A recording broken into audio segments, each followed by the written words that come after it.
Hello everyone, Thomas Ronhaar here and welcome back to another video on this channel.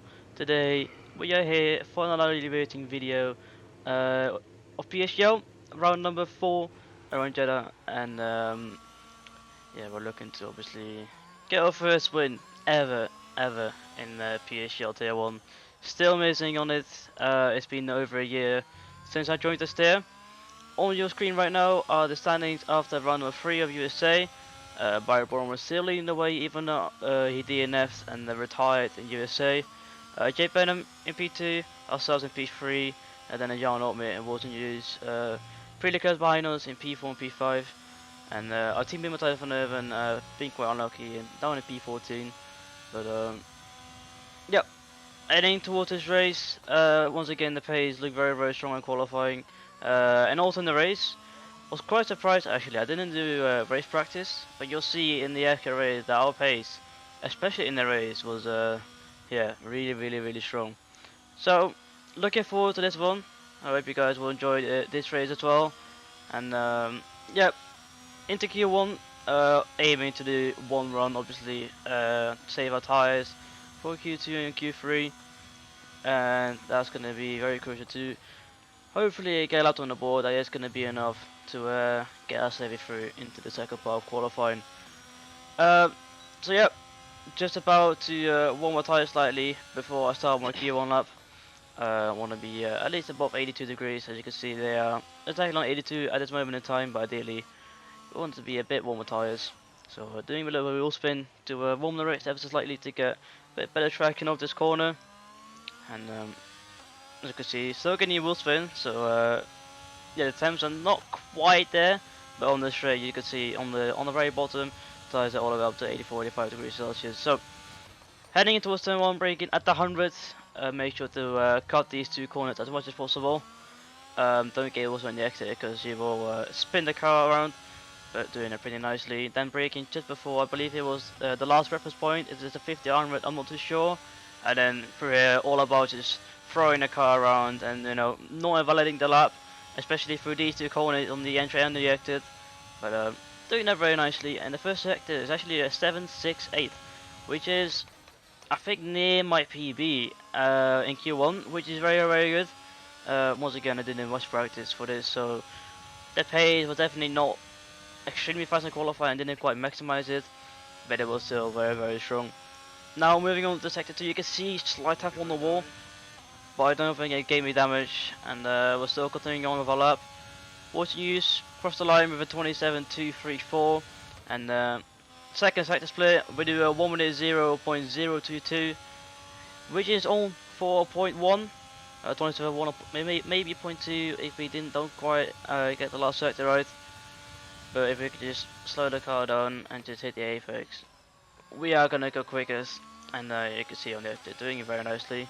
It's my first to my quickest, our teammate for this race, and we come across the line now to do a 27.098, and that was enough at that time to go P1.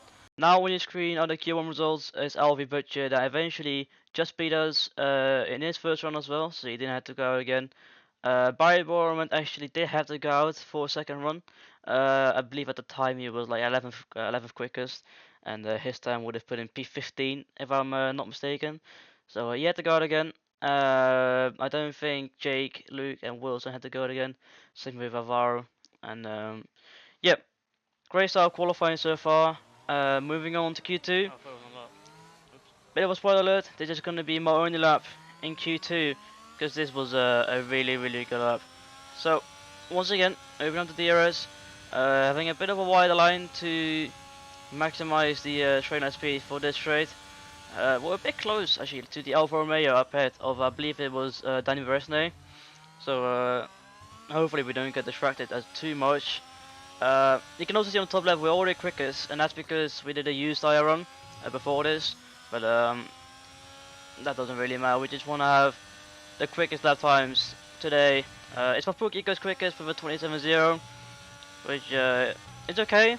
I don't believe it's going to be enough though for this run to get me through into Q2, or actually to Q3. Sorry about that. But yep, you can see big horses on entry there, and that definitely costed a few hundreds. but I just knew if I just don't invalidate my lap and just hook the apex up, you can see second sector much better this time. And we're nearly half second up on a delta which is a 27.45 if I'm not mistaken. And I'll split, you can see it's 3 tenths faster than our Q1 lap. So this is looking like a very good lap at this moment in time. But you also saw on the exit there, I ran a bit wide and we didn't actually gain time to our use room, which is very unfortunate indeed. But we just need to get the last sector right once again, slowing the car down very nicely and getting on the power. Not amazingly, but it's still going to be enough to go quickest with a 26.840. You can see Alfie Butcher though by now is going quicker by 300s, so that's a very good lap time from Alfie, especially knowing he just come back from a pretty big break. But it was enough to eventually get us through. You can see Luke Smith beat us at the very end. He went out for a second time and went quickest by a few thousandths. You can see the gaps are really tight. I believe Wilson used it to the 27.008, and that was not enough to get him through. So you could just see if you're not within 2 tenths of the quickest guy, then you're gonna be knocked out in Q2, and that's the same for F1 Esports. In F1 Esports, it's sometimes even tighter, especially at Zandvoort. We were all within a tenth of a second, and I think Bjorta at the time was 1.1 tenths down, and he was a P17. So it just goes to show you need to hook it up, otherwise it's gonna be game over. But moving on now to the last part of qualifying, and we just need to get a banker on the board. Through turn 1 though, invalidating a lap already, which is not a great start. At the time, stupid mistake from my side. You can see if I show the whole first sector, I'm not too sure about it, but the first sector was really fast. You can see I'm throwing a car around absolute perfection right now. I believe it was the 31.45 first sector, which is really strong. But we need to skip on to the rest of the lap. You can see Danny Versney going quickest with a 26.63, which is a very good bank actually. But we come across the line to do 26.552, which was valid, apart from turn 2 obviously. But now, last round of qualifying, and we need to get a lap on the board, otherwise we are going to be P10. So, once again, braking at the 100 in turn 1, and I knew if I could just get a lap on the board, it will be enough to put us in the top 3, maybe even pole position. But, as I said, we need to get a lap on the board, otherwise it's going to be extremely tough to even, you know, be up there with the likes of Barry Borman, Luke Smith, Alfie Butcher, and some other guys as well. You can see I'm 700 down to my first lap, and it's a 5-1 first, which is actually not that bad. In practice I did quite a few 0.5 firsts, sometimes a 0.4. So on that first lap it was a really good first. But you can see through sector 2, absolutely throwing the car in right now. As you just saw, Alfie Butcher going quickest with a 26.61, and we are matching our delta nearly. We are going to be absolutely flying through this left-hander. At least that's what I thought, because you can see it hitting the wall and frustration just putting into a wall, and that is going to be game over for us today. I'm actually an idiot, honestly. First big mistake in qualifying. You see Luke Smith going quickest, professional pole for him. Will Barry beat him though? The answer is no. He stays 7th, and you can just see Barry and myself made 2 mistakes in qualifying, and you can see how much it cost. Me and Barry are down in P7 and P10, but also Jake and Wilson are down in I think it's P11 and P14. So it goes to show that if you make a mistake, you are gonna be very down in the field, and that's exactly what happened to us today. But now, moving on to the race, you can see the fuel on the fueling, because it's gonna be a massive DRS strain for the most part of the race. You will see that in the coming race. 5 red lights are on though, and it's gonna be lights out, and away we go. First phase, it was alright. The second phase, we don't quite get the power down as we wanted to be. Through turn 1 though, cutting turn 1 already, so that's the first one of this race. you'll see in this race that somehow we pulled off a miracle, and I'll show you guys in a second what I mean by that. But through the end of the sector one though, still in P10. I think no one at this point made our places, so it's just gonna be trying to pick up the scraps. So you can see I've already made a slight mistake, and we decided to turn our overtake on, and that is up already into P9. So it's been a good start. Definitely not the greatest one, but it's been a solid opening up, I would say. Definitely one of the better ones this season. Through this left-hander though, we can see another warning, warnings already, man. and that is our second warning in this race. And yeah, you'll see throughout this race that we have to be very cautious with getting our last warning, which will cause us a penalty if we do get it. So you can already see I'm taking it pretty cautiously with the track limits. Behind it's Puka now in P8, and ahead of him is Barry Borman, our championship rival, in P7. But right now, like I said in many races, we just need to save as much of our tires and our battery. On this track though, our battery we can use quite a bit and still save our battery, because on this track you don't really use that much on the straight, you can save a lot through the corners. Moving on further into lap 2, you can see we've closed the gap down to Islam ever so slightly, and I decided to fully drain my battery and go for the overtake, but I already knew this one's gonna let us through, and decided to turn off our overtake pretty early on, and that is us up into P8. So that is very nice, and we're looking to chase down the championship leader Barry Borman in the McLaren. I think Butcher going quickest with 3 days on that, and Jack West in P10 going for the normal strategy, but it's not really a normal strategy to go on softs. Obviously hards are the alternative strategy, but you can see Jack West, I think he's at this time pitted because we're already skipping to lap 11 in the race because nothing happened. Like I said, it's just a DRS train, and I can show you 8 laps of just, you know, trains. But now Barry makes a mistake, and this is very crucial. Now I decided to fully go for it because I need to get past him. I need to get past him to be able to gain points on him in the championship. You can see it goes defensive. We go for the outside line, but we slightly outbreak us, and yeah, I decided to go for it again on Barry, but he actually pits, and Okay. I thought lap 11 was gonna be way too early to pit, and you'll see in this race that we are gonna go much longer than the rest of the field. Apart from one guy though, which you'll be about to find out. But now behind Rupert Renault in P6, obviously Barry and I think it was Tomek ahead of him that pitted. So that's gonna gain us 2-3 places obviously, and they're gonna, if nothing goes wrong, 200% come out ahead of us. Moving on to laps still behind Rupert Renault. Gave a slightly extended though to him, but that's because he's using way more ERS than me. Same goes for Alfie Butcher. I believe they are both on like 15% at this point in the race. All I need to do is, you know, try to turn battery. You can see in the distance, if you can just about see it, Rupert Renault is flashing, but he is still using his battery. So at this point, I thought he was going to be on pretty much 0% battery coming into the pits. Although you save a bit in the pit lane, I still decided to try and go for the move. Probably shouldn't have done this much ERS usage, because we're going to be way too close now coming into the pit lane, because we are both going to box and pit for the medium tires.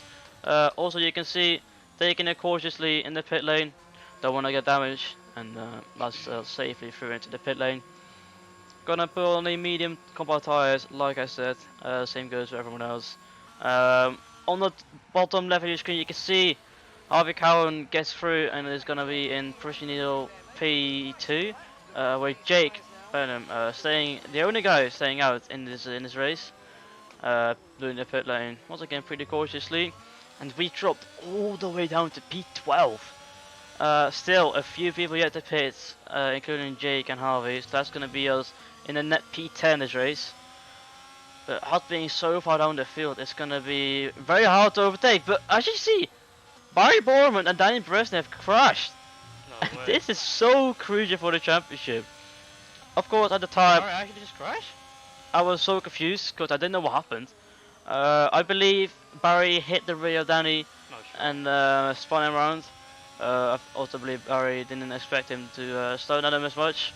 Also ahead you can see this video from Ding Dong Battle happening up ahead. And we have 50% battery at this point, and I thought, okay, we can definitely do something here. Although we are quite far down on Luke Smith and Ismail Fassi, the net leaders of the race, we have 2 or 3 laps fresh tires on both of them, and it's gonna be pretty easy to catch them if we can use our pace fully. But like I said, we can't really use it right now because we're stuck behind these 2 guys. I believe I am gonna use my overtake in this corner. I try and go for a move on Isvan and Ruben.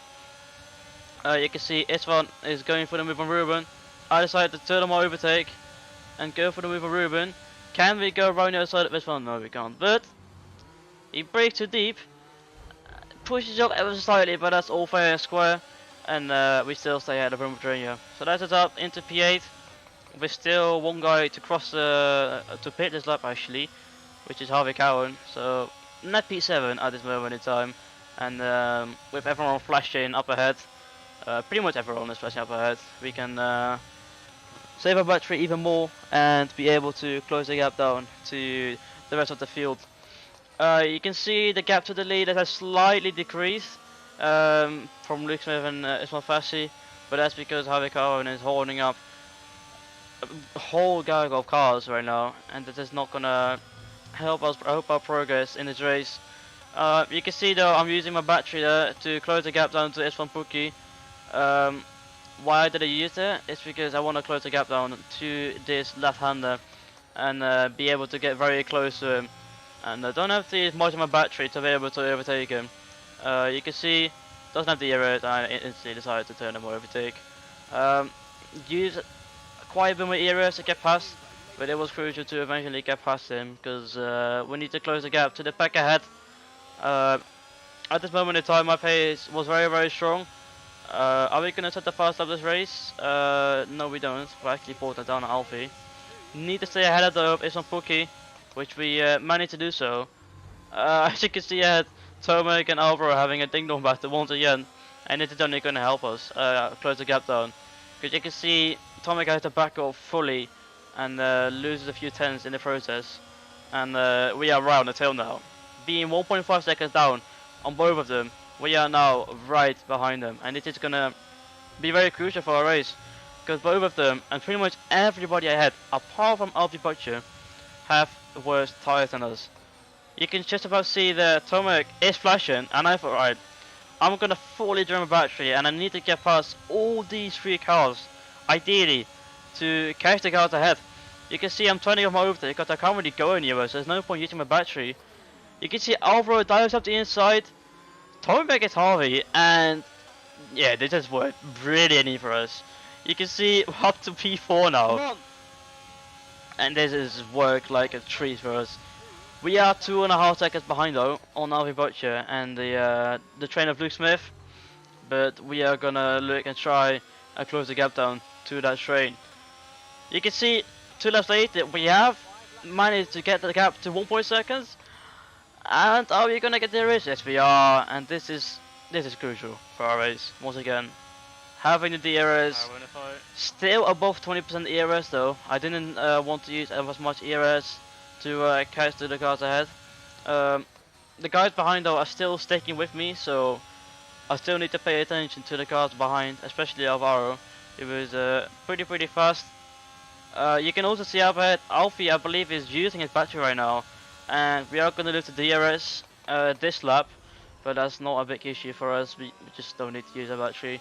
I knew if I can just use my pace fully to my advantage, I can still close the gap down to the cars ahead. I am going to lose a full half second on this trade, but you can see 2 laps later we have managed to save a lot of euros, and all the way up to 45%. I think the only guy that has more euros than us is Ismail Fassi. Alfie Butcher is still trying to overtake him. But I am going to use my battery here, and I wanted to get past. I wanted to be able to be at least P3, to be able to get the win here. You can see I'm trying to go around the outside of Alfie, but he decides to play very smart. And you can see my teammates actually giving Alfie slipstream, and they did no idea for us. So I decided, alright, let's turn off our overtake. And Alfie is still using, as you can see, trying to go around the outside. But as you can see, Oh. a weird incident happened. I'm not sure if I hit him. Clearly I did according to the game, because I got a warning from it. Not entirely a warning though, just a collision warning, so nothing to worry about. And you can see right now we are still in P4 behind Ismafashi as we nearly lose the car. Um, Not showing any emotions though. And moving on to the last lap, nothing happened once again. All the important part is to get past at least one of these cars to be able to at least get a podium, because it's looking like Luke Smith is gonna take the win, because Ismail Fashi and Luke Smith were in a VC together. You can see the gap is 3 tenths right now. Ismail doesn't make a mistake. He's on purposely slowing down, not hitting apexes, and yeah, this is very frustrating for Alfie and myself, because we wanted to fight for the win, especially with me having a decent amount of ERS still, and this is just not worked out for us in the last lap. Hopefully we can still get a position if one of the cars ahead is going to be flashing. We are definitely not going to be flashing because we have 40% battery left. We also need to watch out for Alvaro behind, because he's still in the mix and only 4 tenths behind. Using my battery once again a little bit on the straight to close the gap to Alfie, and now you can see Alfie is flashing, and this is crucial. Now we need to get the move done to get the podium in this race, which is going to be crucial for the championship. And now you can see the battery is going to be fully drained. But can we get the move done on Alfie Butcher? We're going to go to the right and try and go around the other side. Or are we? We are going to go for a switchback instead. And we're going to try and put the power down early in Alfie. You can see he gets a little bit of wisdom on the exit. Same for us. But we have more battery to play with. And across the line, I'll take P3. we take P3 in this championship. Oh, in this race, sorry. And actually P3 in the championship as well. You can see Luke Smith wins his first race of the season out of Ismail Fassi. Once again, we get a podium in P3. Not quite the win, but I'm sure the win will come at some point during the season, I hope. Alfie Butcher P4, Jake Benham, good comeback drive from him in P5. Alvaro P6, Danny P7, Ismail Puki P8, Dylan P9, and then Tomek Price is rounding out the top 10. I believe there were some penalties that got removed. A lot of people got penalties in the pit lane. So it's going to be Esmond Pookie promoted to P5, Wilson is promoted to P9, and I believe Tomek gets up to P8. So Dylan Warren dropped out the points, and I believe also Time Bresnay got dropped down to P9 or P10. So a few changes there, but nothing too serious to worry about for our championship at least. Um, I think at this point in time, the professional standings, they're not out yet, but I believe it's Jay Benham leading by 1 point ahead of both Barry and myself. So well, I'm a net P2, equal to Barry, and there's Jake leading the way.